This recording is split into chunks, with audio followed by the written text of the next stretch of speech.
Volvo V90 Cross Country vs LR Discovery Sport, would you take the estate or the SUV?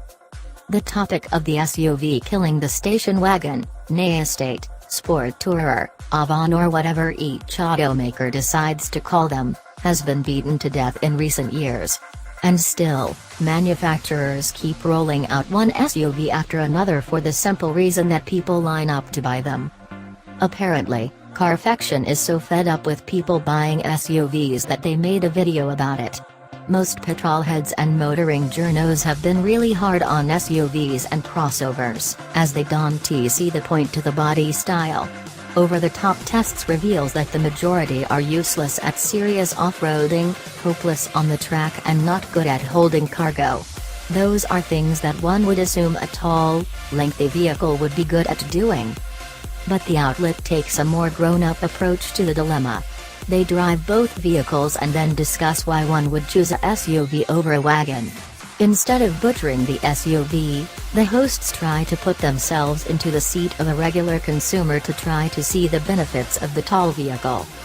To see if a wagon is better than a SUV, the outlet puts a Volvo V90 Cross Country against the Land Rover Discovery Sport.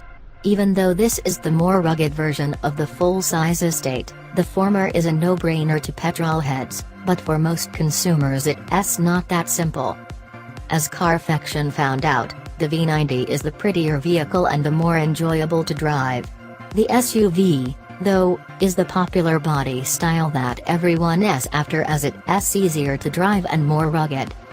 One of the hosts described the SUV in the perfect way. SUVs, as he put it, are like divers' watches.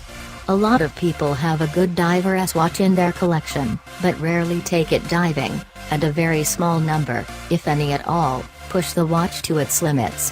When you look at it like that, you finally see that a SUV is overkill for what the majority of consumers need, in much the same way a 4,000 feet water-resistant Rolex is overkill when you go swimming.